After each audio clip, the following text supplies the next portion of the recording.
Rebonsoir, Monsieur Boloba. Bonsoir, madame. Le sans-papier ingrat, selon vous, c'est qui? Le sans-papier ingrat, d'abord le sans-papier, c'est quelqu'un qui n'a pas d'identité. Et nous avons trouvé un personnage que nous décrivons à travers donc cette œuvre. Et du coup, la couverture a-t-elle une signification particulière? On voit deux hommes. Ouais. Deux hommes, l'autre avec une canne, en colère, et l'autre les mains dans les poches. Effectivement, il y a une signification concrète parce que dans le tome 1, si vous avez le tome 1, vous allez voir que vous avez dans un premier temps une personnalité qui est là en costume. Vous avez un jeune homme et un vieil homme. Et en général, quand vous asseyez pour attraper le menton, c'est que vous avez un problème. Ouais. Au début, les vieux avaient la sagesse d'envoyer une personne à l'école et l'autre l'aidait dans les travaux champêtres. Ici, ils l'ont aidé à aller à l'école, il a réussi et il leur tourne le dos. Alors donc ici, dans le deuxième tome, vous verrez que ce petit, il a grandi, le vieux, il n'existe plus sur cette couverture, et vous avez l'autre qui a grandi, qui a vieilli et qui a une canne avec une veste déchirée. Certainement, l'ingratitude, il est en train de payer quelque part. Et son visage exprime quelque chose là. Son visage ici exprime, etc. Il veut revenir en arrière, mais il est tard. Et Franck Ouadio a parcouru l'œuvre pour les téléspectateurs, suivant le résumé de cet ouvrage de 152 pages. La quête identitaire à travers le prisme de l'immigration, mais aussi les mœurs à travers l'ingratitude, un roman qui parle du quotidien et expose les contradictions en chacun de nous. Sylvie Boloba, pétri de culture, intègre à travers son personnage principal des valeurs vues, vécues ou imagées. Le sans-papier ingrat, tome 2, est l'épilogue du premier. La fin tragique, le titre du dernier chapitre l'explique bien. En 139 pages et 9 chapitres, Sylvie Boloba décortique avec un mélange d'ironie, de sarcasme, mais aussi d'humour, un fait d'actualité, l'immigration et la question de l'identité. Qui sommes-nous et où allons-nous? Le roman fonctionne comme un miroir et l'auteur, connu aussi pour son implication dans la promotion des traditions à travers les alliances interethniques, se veut être celui qui présente par sa plume les faits, en restant totalement distant des différentes interprétations. Un commentaire après ce résumé de Franck Ouadio. Effectivement, il résume bien l'œuvre, parce que l'œuvre parle pas seulement des sans-papiers, mais de l'ingratitude que nous vivons chaque jour. Et voilà. Nous allons plus mettre l'accent sur l'ingratitude. Dans votre œuvre de 152 pages, vous expliquez le comportement de Wao vis-à-vis de son tuteur, sa mère, sa femme et ses enfants. Oui, c'est le comportement des hommes aujourd'hui. Et là, lorsque vous lisez l'œuvre, il ne faut pas tout de suite voir Wao. Il faut également indexer votre personne. Parce que quand vous montrez du doigt une personne, regardez les autres doigts, il vous demande et vous-même. Et vous-même. Donc ici, Wao, c'est le personnage qui a été ingrat vis-à-vis de son tuteur, mais c'est également la plupart des Ivoiriens et des Africains. Parce qu'aujourd'hui, vous constatez que les étudiants, les élèves n'ont plus de tuteurs. C'est dû à quoi? Si les tuteurs avaient eu de la chance d'héberger de bonnes personnes, ils auraient continué leur acte. Et au chapitre 3, il y a cette autre histoire où Wao décide de laisser sa femme au détriment de Téné. Wao lui prend une nouvelle maison, il paie ses cours, lui trouve du boulot et après Téné lui donne dos sous prétexte qu'ils ne font plus partie de la même classe sociale. Et c'est là que le monde s'effondre pour Wao. Effectivement, vous voyez que ce que Wao a fait, je l'ai toujours dit, ce que vous semez, vous récoltez. Wao a délaissé sa femme avec ses enfants et même il était venu avec un enfant de la rue qu'il a donné à sa femme et il est parti sans rien et sans leur laisser un mot. Donc c'est la même chose en investissant dans Téné.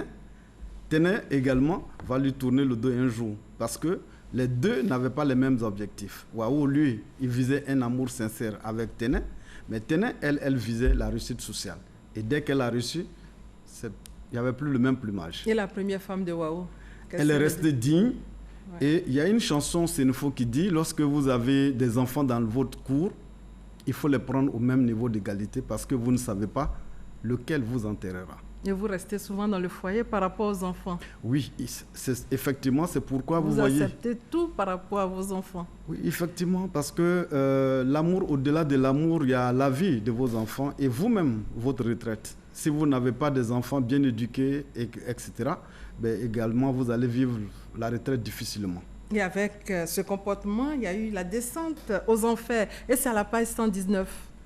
Alors là, vous voyez que Wawo, lorsqu'il a quitté sa femme, il a investi dans Ténin. Arrivé à un certain moment, Ténin ayant réussi socialement plus que Wawo, elle va considérer qu'ils n'ont plus le même plumage. Donc, à partir de ce moment, elle va également faire le comportement que Wawo a eu avec sa première épouse. Ils vont se quitter et tout va s'écrouler pour Wawo. C'est pourquoi il est mis, le monde s'effondre parce qu'il va connaître des difficultés dans la vie. Et justement, à la fin de l'œuvre, le sans-papier s'est fait renverser par une voiture sans papier et sans assurance. C'était le prix à payer ou bien? C'est la monnaie de ce qu'il a récolté. Je dis, ce que vous semez, vous récoltez. Il est sans papier, il a été renversé par une voiture sans papier, sans assurance. Vous voyez qu'il a reçu ce qu'il avait parce qu'il a semé pendant toute sa vie de l'ingratitude. Or, ce n'est pas au-delà que nous allons payer. Tout ce que vous semez sur terre, vous récoltez. Et quelle leçon tire-t-on? C'est de continuer de faire le bien. Il faut continuer de faire le bien parce qu'aujourd'hui, ceux à qui, je pense que vous verrez à la fin de la couverture, il faut s'aimer le bien parce que si vous ne s'aimez pas le bien, vous allez récolter comme ce que Wawo a eu, c'est l'ingratitude. Et pour vous, le mot merci en 5 lettres permet d'ouvrir des portes. Oui, vous voyez, nous apprenons aux enfants à dire merci dès qu'on leur donne un petit cadeau. C'est quoi? On leur apprend déjà à reconnaître le bienfait. Donc le mot merci, c'est la reconnaissance d'un bienfait qui vous ouvre grandement d'autres portes. Et vous abordez aussi la situation des femmes dans votre œuvre. Oui, effectivement, vous voyez, nous avons copié en Côte d'Ivoire ou en Afrique beaucoup de cultures occidentales. Alors, j'ai croisé plusieurs femmes sous-préfets qui ont des difficultés dues à un manque de culture, du moins une différence de culture. Alors, je prends le cas dans le roman, une femme qui est affectée comme sous-préfet dans un village xénophobe, elle n'est pas initiée au poro. En principe, en Afrique, elle n'a pas droit à la parole et c'est elle qui donne le point final des réunions. Ici, les vieux n'acceptent pas parce qu'elle n'est pas initiée et de surcroît, elle est femme. Donc là, il y a un problème entre la culture occidentale et la culture africaine. Et d'où le rôle de l'interprète. Alors, vous allez voir encore l'interprète au niveau du tribunal. Ce sont des gens qui jouent des rôles très importants, mais souvent erronés, parce qu'ils peuvent changer le cours du tribunal, d'un procès.